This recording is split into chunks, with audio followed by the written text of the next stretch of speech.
anginani olish kerakmi, olish kerak emasmi? Juda ham qiziqarli bemor haqida gaplashamiz. Ya'ni bu bemorimiz surunkali tanzili toksikalirik forma 2-daraja. Bu markaziy nerv sistemasiga asorat bergan. Ya'ni tikozni giperkinezlar bergan. O'ziga ixtiyorsiz ko'zini pirpiratishi, o'ziga ixtiyorsiz burunlarini tortish holatlari kuzatilgan, bizga murojaat etdi. Bular o'zi aslida nevropatologda lechini olgan, keyin terapevtga borgan. Terapevt lorni tavsiya qilgan.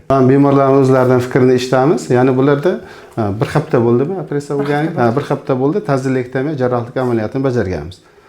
Jarrohlik amaliyotidan keyin o'zi 3-kundan boshlab turib ko'zini pirpiratishi yo'qoldi. Yo'qoldi. To'liq yo'qoldi. Burunni tortishingiz holatichi? Umuman yo'qoldi. Umuman yo'qoldi. Ko'pincha bizlar bemorlarimiz adashib yurishadi. Masalan, nevropatologga boradi-da, o'sha tikozni giperkinez bergan vaqtda ularga murojaat etmaydi. Vaholanki nevropatolog lechina qiladi, natijasi kam bo'ladi. O'shaning uchun masalan tikozni giperkinez kuzatildimi, bunda lor bilan nevropatologga lechina olish kerak. Men bemor o'zimizga boshqa fikrlarni so'rab ko'ramiz. Qanaqasiz? Hozirgi holatim juda ham yaxshi.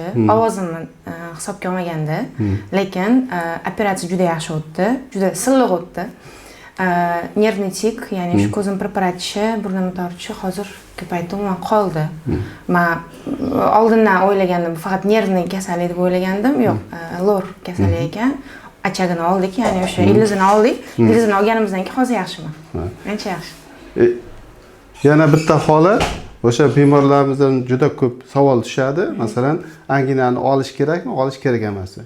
Kerak vaqtda mana shunaqa asorat bergan vaqtda anginani обязательно olib tashlash kerak. Ya'ni tazilektomiya jarrohlik amaliyotini bajarish kerak. Bo'lmasa boshqa asoratlarga ham olib keladi.